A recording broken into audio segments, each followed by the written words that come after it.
Hello, my name is Devena Haggis from the University of Tsukuba, and the title of my presentation is Green Curtains, the Environmental and Cultural Aspects of Human-Nature Interaction.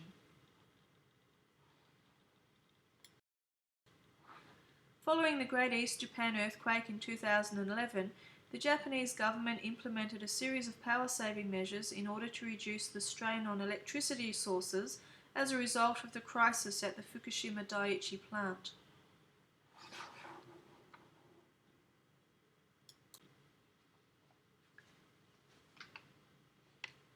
One of these was the directive to large consumers in eastern Japan to reduce their power consumption by 15%.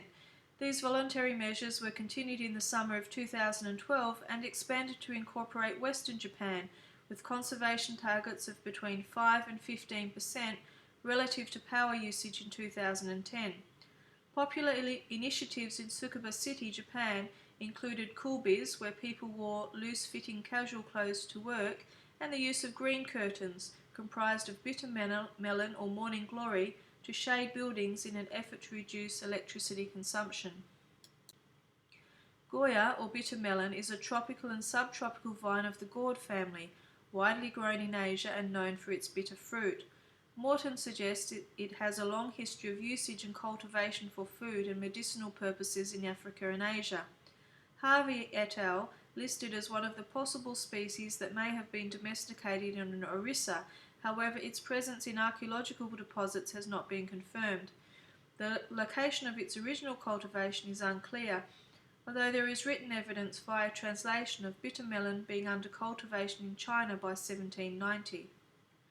Modern usage includes cooking, as an agent in reducing glucose levels in diabetics, and as a shading alternative for buildings. A questionnaire undertaken in Western Japan researched traditional methods such as bamboo blinds, watering, enjoyment of cooler evenings, cool carpets, etc. that people used to cool themselves down in summer, and divided them into two categories: those affected by the physical environment and those affected by consciousness and values. Elements in Category 2, bamboo blinds, sudare, and non-hanging screens, yoshizu, have a long use in antiquity, at least 400 years, and are used inside buildings for screening and outside buildings for mitigating the summer heat, and can be considered the traditional forerunner of green curtains. Green curtains are natural shading created by climbing plants trained to grow over a trellis or climbing frame attached to a building. The green curtains block out direct sunlight and decrease the amount of heat radiating into the building, which also reduces the temperature inside. Extension of green curtains to cover windows and building surrounds also prevents an increase in surface temperature of the building. These figures indicate examples of green curtains grown for shading at the University of Tsukuba during the summer of 2012. You can see the new growth 2 months later, the extent of growth, and the bare frame waiting for replanting next year.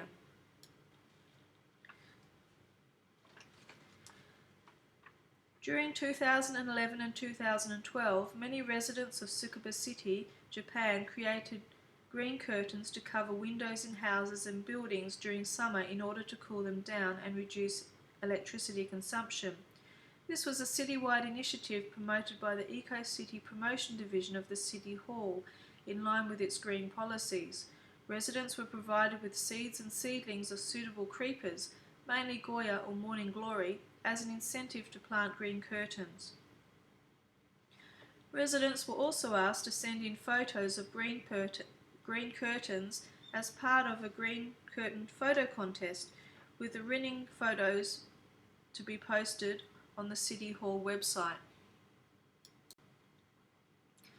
Prior research on the effectiveness of green roof and solar shading indicates its potential for use in cooling and maintaining a reduced indoor air temperature by an average of 5.1 degrees Celsius, as well as the capacity for this type of environmentally friendly addition to buildings being adapted to suit building code standards.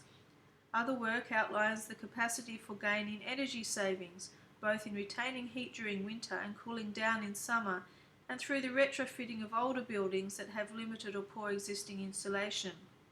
This use of green shading shows a potential contribution to energy consumption reduction is possible. This reflects results obtained by the Corsetto Company, who promoted the erection of green curtains throughout their facilities from 2007 until 2012. The company facilitated the use of green curtains at 28 plants and offices in Japan and 2 locations overseas in 2012, with a total mass grown equal to a length of 830 metres and an area of about 3,417 metres squared. The company also took an infrared thermographic measurement of an outer wall area shaded by a green curtain and compared the temperature to non-shaded areas nearby. This experiment confirmed that green curtains could decrease temperature by as much as 15 degrees Celsius. In addition to reducing room temperature and use of artificial cooling, green curtains can also contribute to carbon dioxide absorption, with 1 square metre of foliage being able to absorb 3.5 kilograms of carbon dioxide per year. Further, green curtain shading contributes to the building aesthetics and facilitates closer interaction between humans and nature.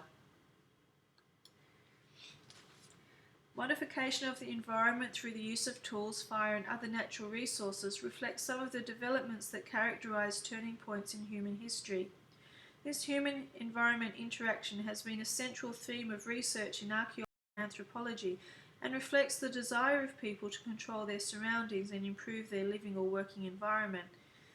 In present urban conditions, this can mean the separation or segregation of humans and the environment, in particular the creation of an artificial environment in houses and urban buildings through the use of technology such as air conditioning. Green curtains represent a strategy not only to reduce energy consumption, but also to facilitate human-environment interaction. Buildings are utilitarian by nature as they are built for a specific function. However, they mediate human relations with the natural environment.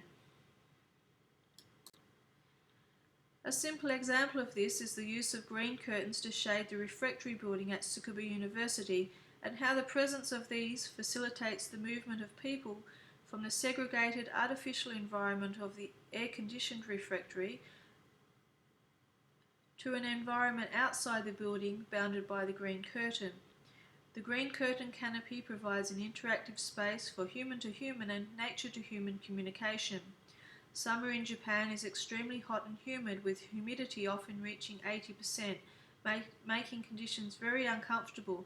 However, the presence of the green curtain enticed people outside to relax, eat, talk, and share this natural space, despite an air-conditioned interior.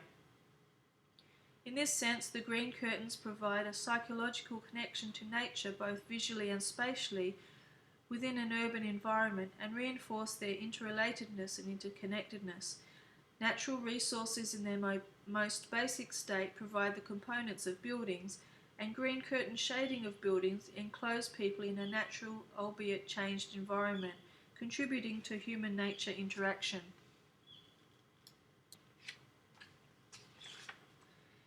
In conclusion, research on the use and popularity of green curtains to reduce energy consumption is still in its initial stages. However, basic experiments reveal that green curtains can reduce inside room temperatures by up to 15 degrees Celsius, as well as contribute to carbon dioxide absorption. Furthermore, the presence of green curtains provides a green space for human-environment interaction adjacent to urban buildings. These are just the references I use should you wish to look them up. And thank you very much for your attention.